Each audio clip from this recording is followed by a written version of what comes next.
Welcome students, good morning. आज हम बात करेंगे carbon and its compound, class 10th fourth chapter. Carbon and its compound को start करने से पहले हम एक बार कार्बन के बारे में थोड़ा बहुत जानेंगे, आज बेसिक्स ऑफ कार्बन। उसके बाद कार्बन एंड इट्स कंपाउंड्स। तो कार्बन के कंपाउंड्स को समझने के लिए, उनको पढ़ने के लिए कार्बन के अंदर बॉन्डिंग बहुत जरूरी है ना। किस तरह की बॉन्डिंग प्रेजेंट होती है, किस तरह से कार्बन के कंपाउंड्स बनते हैं, ये सब जानना जरूरी है ना। किस तरह की बॉन्डिंग प्रेजेंट होती है, तो ये सब हम पढ़ेंगे नेक्स्ट लेक्चर में, नेक्स्ट वीडियो में। आज हम बात करेंगे बिल्कुल बेसिक्स कार्बन के बारे में, जो हमने 9th क्लास में पढ़ रखे हैं। उनको जस्ट एक बार रिवाइज कर लेंगे, वो कॉन्सेप्ट थोड़ा बहुत स्ट्रॉन्ग कर लेंगे।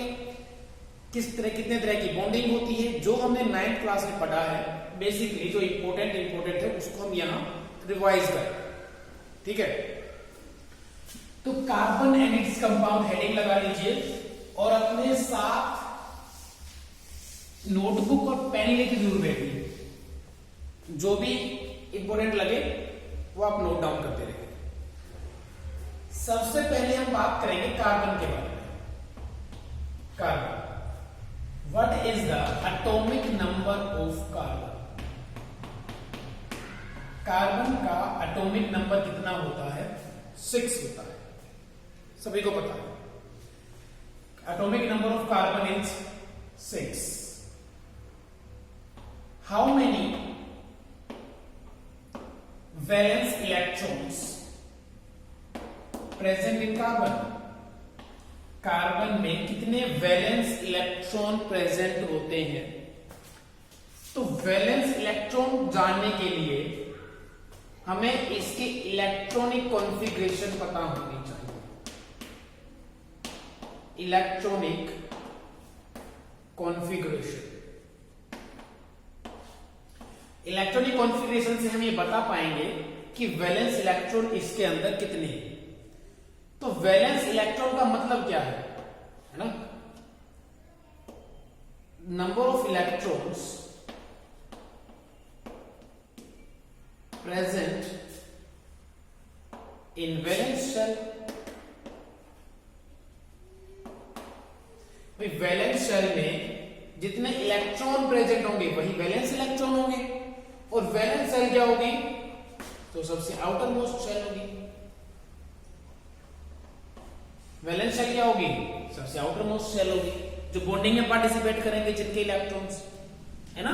अच्छा, फिर उसके बाद हम पढ़ेंगे इसके बारे में, what is the valency of carbon. ये भी एक अच्छा क्वेश्चन, अच्छा इंपॉर्टेंट बनेगा। What is the valency of carbon? पहले इन चीजों को डिस्कस कर लेते हैं, फिर उसके बाद हम आगे चलेंगे, ठीक है। चलो, इलेक्ट्रॉनिक कॉन्फ़िगरेशन की जब हम बात करेंगे तो ये होगा कि हमने K, L, M और N, ये 4 तरह की सेल पढ़ रखी हैं 9th क्लास में। ये सारा की सारा बात हम जितना पढ़ेंगे वो अपने 9th क्लास में पढ़ रखा है। ये आपके पास एक न्यूक्लियस हुआ, ये है फर्स्ट सेल, ये है सेकेंड सेल, ये थर्ड वन और ये फोर्थ वन। पहली वाली को हमने नाम दिया K सेल, सेकेंड वाली को L, थर्ड वाली को M और फोर्थ वाली को N। K, L, M, N। इसके लिए N की वैल्यू होती है 1, इसके लिए N की वैल्यू होती है 2, इसके लिए N की वैल्यू होती है 3, और N के लिए जो फोर्थ सेल है उसके लिए N की वैल्यू यहां पे लेंगे 4। फर्स्ट, सेकेंड, थर्ड और फोर्थ, ठीक है। और 9th क्लास में हम ये भी पढ़ चुके हैं कि एनर्जी की अगर हम बात करें तो K की सबसे कम होती है, K से ज्यादा L की, L से ज्यादा M की और M से ज्यादा N की। सबसे पहले हम इलेक्ट्रॉन डालेंगे इसके अंदर, फिर उसके बाद डालेंगे इसके अंदर, फिर इसके अंदर, फिर इसके अंदर, ठीक है। और K जो सेल है इसके अंदर मैक्सिमम इलेक्ट्रॉन्स कितने आ सकते हैं? K है जो ये, इसके अंदर मैक्सिमम इलेक्ट्रॉन्स कितने आ सकते हैं? के सेल के अंदर। इसके लिए n की वैल्यू कितनी होती है 1, और मैक्सिमम इलेक्ट्रॉन निकालने का किसी भी सेल में जो फॉर्मूला था वो ध्यान करो क्या था, है ना, मेमोराइज करने की कोशिश करो। क्या 2n² था,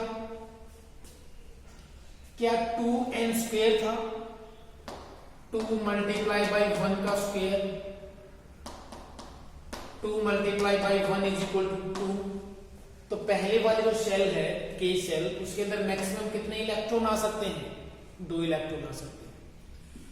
फिर उसके बाद अगर मैं बात करूं एल सेल के बारे में, तो एल सेल में कितने इलेक्ट्रॉन आ सकते हैं, तो यही फॉर्मूला लगाओगे। एल सेल के लिए एन की वैल्यू कितनी होती है 2,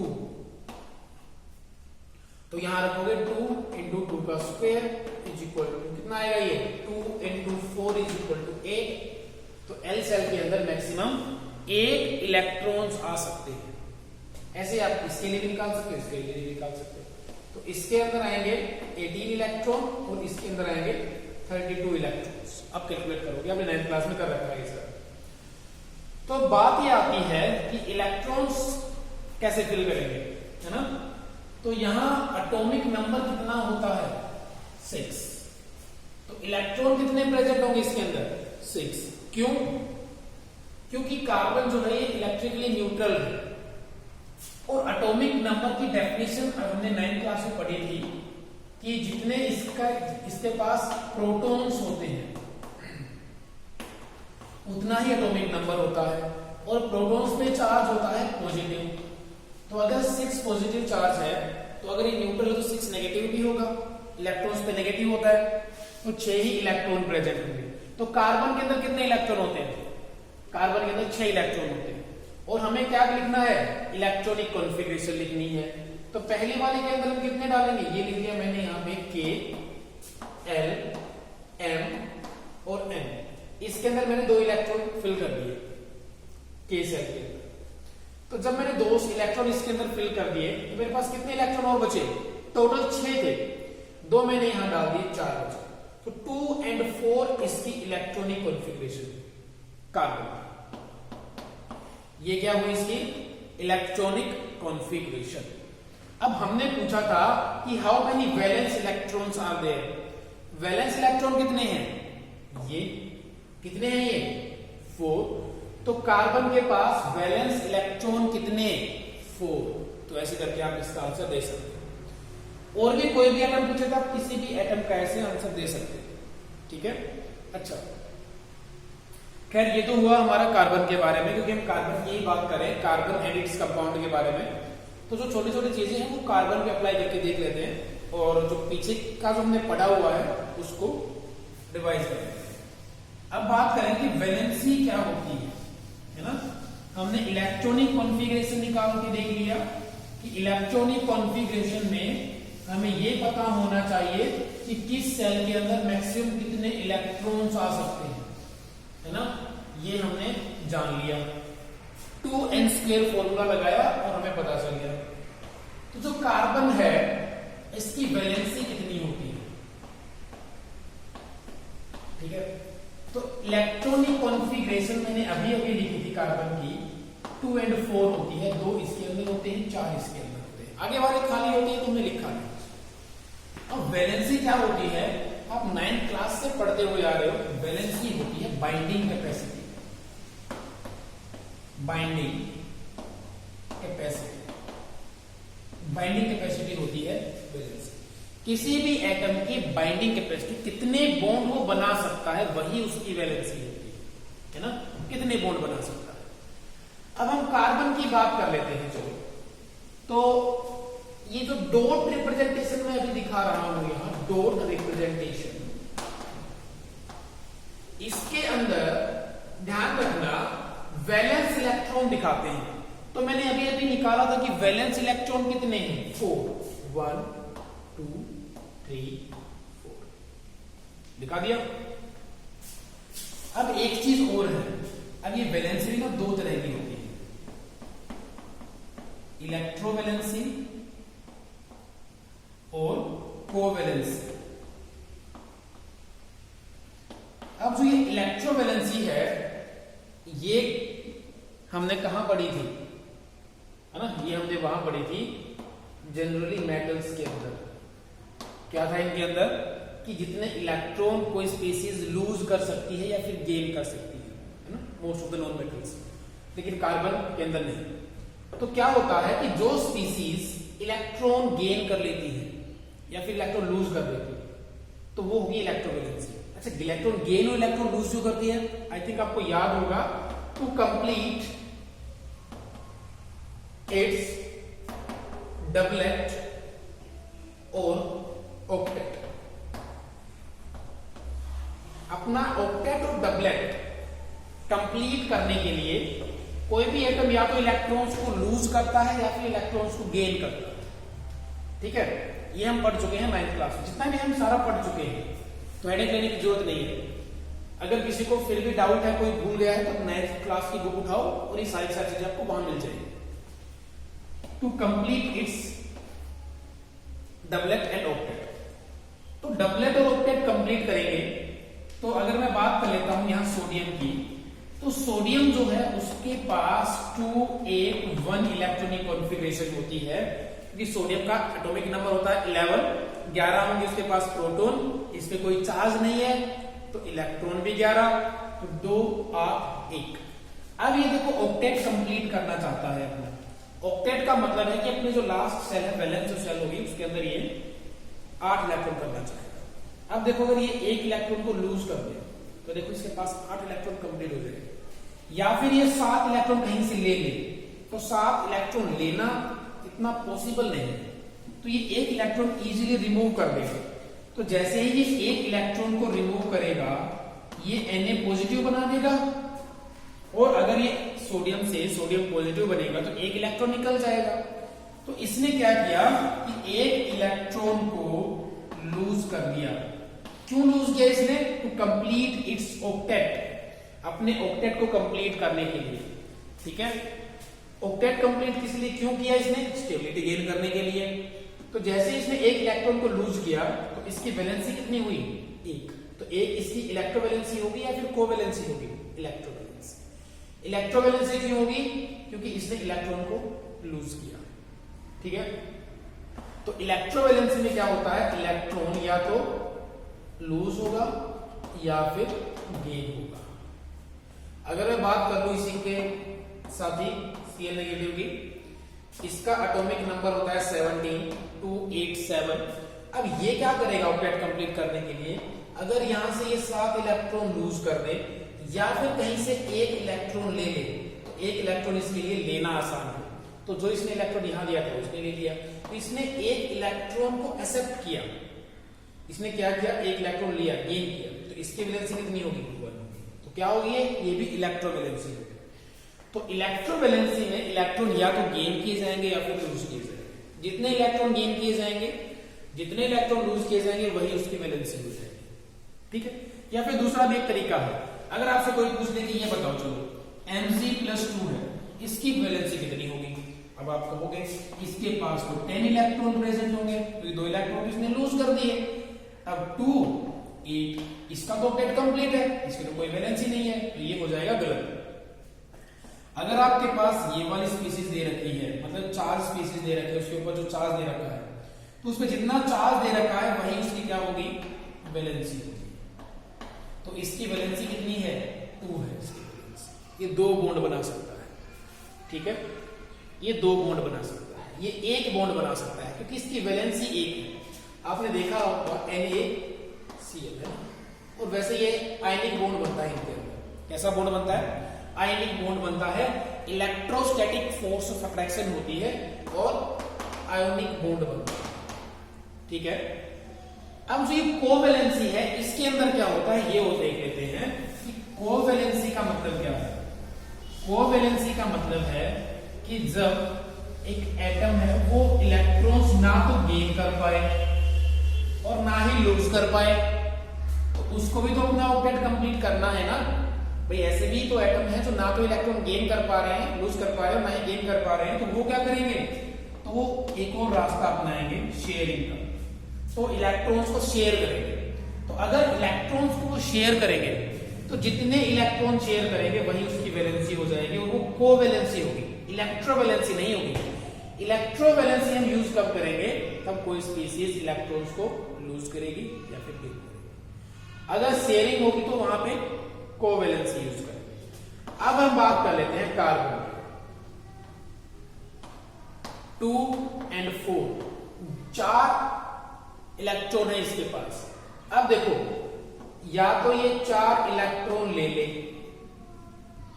या तो ये 4 इलेक्ट्रॉन लूज कर दे, ना प्लस का मतलब मैंने यहां पे दिखा दिया कि ले ले, नेगेटिव दिखा दिया कि छोड़, तो इसका डबलेट कंप्लीट हो जाएगा। अगर ये 4 इलेक्ट्रॉन लूज कर देगा तो 4 इलेक्ट्रॉन ले लेगा तो यहाँ पे 8 इलेक्ट्रॉन हो जाएंगे, इसका ऑक्टेट कंप्लीट हो जाएगा। तो कौन सा काम करेगा इन दोनों में से? इन दोनों में से एक भी काम पॉसिबल नहीं है। ना तो 4 इलेक्ट्रॉन लेना इतना आसान है और ना ही 4 इलेक्ट्रॉन्स को लूज करना इतना आसान है। तो ये दूसरा तरीका अपनाएगा, वो है शेयरिंग वाला। तो कार्बन की वैलेंसी कितनी है? अब देखो इसको शेयर करने कितने इलेक्ट्रॉन शेयर करने पड़ेंगे। अब शेयरिंग का तो एक रूल होता है भाई, जितने आप शेयर करोगे उतना ही सामने वाला शेयर करेगा। इसको 4 की जरूरत है, इसको 4 शेयर करने पड़ेंगे। तो ये कितने इलेक्ट्रॉन शेयर करेगा? 4 इलेक्ट्रॉन शेयर करेगा ये। तो 4 इलेक्ट्रॉन शेयर करेगा तो इसकी वैलेंसी कैसी हो जाएगी? टेट्रा वैलेंसी हो जाएगी, टेट्रा वैलेंस हो जाएगा। टेट्रा का मतलब होता है 4। अगर किसी की वैलेंसी 1 है तो मोनोवैलेंट कहेंगे, 2 है तो बाईवैलेंट कहेंगे, 3 है तो ट्राईवैलेंट कहेंगे, 4 है तो टेट्रावैलेंट कहेंगे। तो कार्बन क्या है? टेट्रावैलेंट है। टेट्रावैलेंसी 4 वैलेंसी शो करता है कार्बन। ठीक है, कितनी वैलेंसी शो कराएगा? 4 वैलेंसी होती है कार्बन की, वैलेंसी होती है 4। तो कार्बन मैक्सिमम कितने बॉन्ड बना सकता है? क्योंकि वैलेंसी क्या होती है कि बाइंडिंग कैपेसिटी होती है। तो ये 4 बॉन्ड्स बनाता है। कितने बॉन्ड बनाता है? 4 बॉन्ड बनाएगा। ठीक है, कितने बॉन्ड बनाएगा? ये 4 बॉन्ड बना सकता है। अच्छा, अब एक बात वो देख लेते हैं। अब जब हमने बात करी ली कि इलेक्ट्रोवैलेंसी में आयंस बनेंगे, क्योंकि इलेक्ट्रॉन्स या तो लूज किए जाएंगे या इलेक्ट्रॉन गेन किए जाएंगे, तो यहां बनेगा, क्योंकि जब आयन बनेंगे तो उनके बीच में इलेक्ट्रोस्टैटिक फोर्स ऑफ अट्रैक्शन होगी और आयनिक बॉन्ड बनेगा। तो यहां कैसा बॉन्ड बनेगा? कोवैलेंसी में, कोवैलेंसी में यहां कोवैलेंट बॉन्ड बनेगा। कैसा बॉन्ड बनेगा? कोवैलेंट बॉन्ड बनेगा। यहां शेयरिंग होगी इलेक्ट्रॉन्स की और कोवैलेंट बॉन्ड बनेगा। सबसे सिंपलेस्ट एग्जांपल है इस कोवैलेंसी को समझाने का हाइड्रोजन। अब एक हाइड्रोजन ये रहा, हाइड्रोजन के पास होता है एक इलेक्ट्रॉन, ये अपना एक इलेक्ट्रॉन लेके बैठा है। ये दूसरा हाइड्रोजन, इसके इलेक्ट्रॉन को मैंने दिखा दिया क्रॉस से, इसके इलेक्ट्रॉन को दिखा दिया इससे। अब हाइड्रोजन जो है वो ऑक्टेट तो कंप्लीट करेगा नहीं, क्योंकि भाई 8 इलेक्ट्रॉन चाहिए, क्योंकि इसका साइज बहुत छोटा है। ठीक है, तो ये 2 इलेक्ट्रॉन लेना चाहेगा। अगर किसी तरह इसके पास 2 इलेक्ट्रॉन हो जाए, इसका डबलेट कंप्लीट हो जाएगा। तो डबलेट कंप्लीट करने के लिए देखो इसको ये वाला शेयर करना पड़ेगा, शेयर करना पड़ेगा कि भाई ये जो है इलेक्ट्रॉन, इसके पास तो अपना एक है, एक ये वाला शेयर कर लेगा। तो यहां पे इसके पास 2 इलेक्ट्रॉन। अब ये हाइड्रोजन क्या चाहेगा कि भाई जब मेरा इलेक्ट्रॉन ये शेयर कर रहा है तो क्यों ना इसका इलेक्ट्रॉन ये वाला जो ये मैं शेयर कर रहा हूं, तो ये वाला हाइड्रोजन इसका इलेक्ट्रॉन शेयर कर लेगा। तो इस हाइड्रोजन के पास कितने हो जाएंगे? 2 इलेक्ट्रॉन हो जाएंगे। इसके पास कितने हो जाएंगे? 2 इलेक्ट्रॉन। इंडिविजुअली कितने कितने इलेक्ट्रॉन है? एक इलेक्ट्रॉन। तो दोनों ने आपस में क्या कर लिया? शेयरिंग। अब इसने इसके इलेक्ट्रॉन शेयर किए, इसने इसके इलेक्ट्रॉन शेयर किए, तो दोनों के बीच में क्या होगा? एक बॉन्ड बनेगा, और वही बॉन्ड क्या होगा? एक इंटरेक्शन होगी, और उसको हमने नाम दिया कोवैलेंट। ऐसा नाम दिया कोवैलेंट। आयनिक बॉन्ड बनेगा इनके अंदर, और जो कोवैलेंसी शो कराएंगे उनके अंदर बनेगा कोवैलेंट। क्लियर है? चलो एक दो एग्जांपल और देख लेते हैं, फिर उसके बाद हम नेक्स्ट वीडियो में कार्बन की जो बॉन्डिंग है उसके बारे में बात करेंगे कि डिफरेंट हम कार्बन बनाएंगे और इलेक्ट्रॉन डॉट स्ट्रक्चर से उनका स्ट्रक्चर बनाने की कोशिश करेंगे। इलेक्ट्रॉन डॉट स्ट्रक्चर कार्बन का इस कंपाउंड में कैसा बनेगा। तो हाइड्रोजन जो है